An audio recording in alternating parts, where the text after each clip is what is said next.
د اختر لمونځ دا واجب دی او څوک چې واجب نه کوي هغه به ګناهګار وي. بعضې ملګري په دې کې ډېر کمزوره وي د اختر په ملانځه کې او قرباني کې ښه تکړه وي، قرباني وکړي خو لیکن د اختر لمانځه کې بیا کمزوره وي. او بعضې ملګري بیا د تکبیرونو تشریک کې ډېر کمزوره وي، تکبیرونو تشریک یې زده نه وي. تیر بیان کې موږ دا خبره کړې وه چې تکبیرونو ته تشریق دا واجب دي، قرباني کول واجب دي، د اختر لمونځ کول واجب دي. دا باید هر هغه څوک چې هغه نر وي که ښځه وي چې بلوغ ته رسېدلی وي او مالک نصاب وي، یعنی قرباني ورباندې واجب وي چې قرباني کوي نو تکبیرونو تشریق به هم وایي، دا هم ورباندې واجب دي. او د اختر لمونځ هم ورباندې واجب دی په نر باندې، یعنی سړی وي نر وي، ښځې باندې واجب نه دی.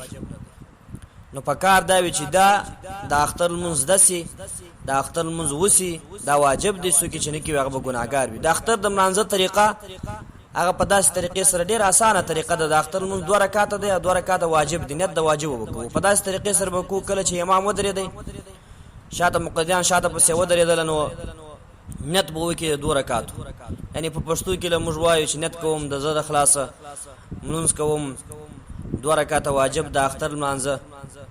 خاص خدای تعالی را اقدام کړي په دې حاضر امام پسې الله اکبر. نو کله چې امام الله اکبر ووایي تاسو هم الله اکبر ورسره ووایاست. نو کله چې تکبیر تحریمه مو وویله، یعنی اول تکبیر مو چې ووایي هغه نه بعد امام 3 تکبیرونه وایي، 3 تکبیرونه مسلسل پر لپسې 3 تکبیرونه وایي. تاسو به هم 3 تکبیرونه مسلسل پر لپسې ورسره ووایاست او په هر تکبیر سره به لاسونه غوږو ته پورته کواس او بیرته به کښته کواس او لاسونه به راځوړندواس، یعنی بیرته به تاسو په ملا باندې په لاس تر نامه لاندې به نه نیساس بلکې لاسونه به راځوړند کواس. لکه کله چې امام 3 تکبیرونه وایي الله اکبر تاسو به هم ووایاست الله اکبر، لاسونه به غوږو ته ورواس او بیرته به لاسونه راکښته کاس راځوړند بیا کاس تر نامه لاندې به نه نیساس. 2م تکبیر الله اکبر تاسو به ورسره ووایاست. 3م تکبیر الله اکبر تاسو به ورسره ووایاست. 3 تکبیره چې پوره سوله نو به امام قرات شروع کوي، تاسو به خپل لاسونه تر نامه لاندې ونیساس. نو امام الحمدلله وایي او یو سورت وایي. سورت چې ووایي امام خپل اول رکعت کوي، اول رکعت کو پوره کی. چې کله اول رکعت پوره کوي 2م رکعت چې کله راپورته سو په 2م رکعت کې اول امام الحمدلله او سورت وایي. تاسو به داغه سي غلي ورته ولاړیاس، چوک به ورته ولاړیاس. کله چې امام الحمدلله او سورت ووي به ډایرک رکوع ته نزي، د سورت نه بعد بیا 3 تکبیرونه وایي. لکه څنګه چې په اول رکعت کې 3 تکبیرونه وویله نو په 2م رکعت کې دغه رقم 3 تکبیرونه وایي. تاسو به هم 3 تکبیرونه په دغه ترتیب سره ورسره ووایاست کم چې په اول رکعت کې مو په کم ترتیب سره ورسره ویلو. خو لیکن فرق دا دی چې په اول رکعت کې د الحمدلله نه مخکې ویل کېږي 3 تکبیرونه او په 2م رکعت کې د سورت نه بعد ویل کېږي. یعنی سورت چې کله ووایي امام رکوع ته نزي، امام 3 تکبیرونه وایي الله اکبر الله اکبر الله اکبر. 3 تکبیرونه امام پوره کوي، په 4م تکبیر سره بس امام رکوع ته ځي.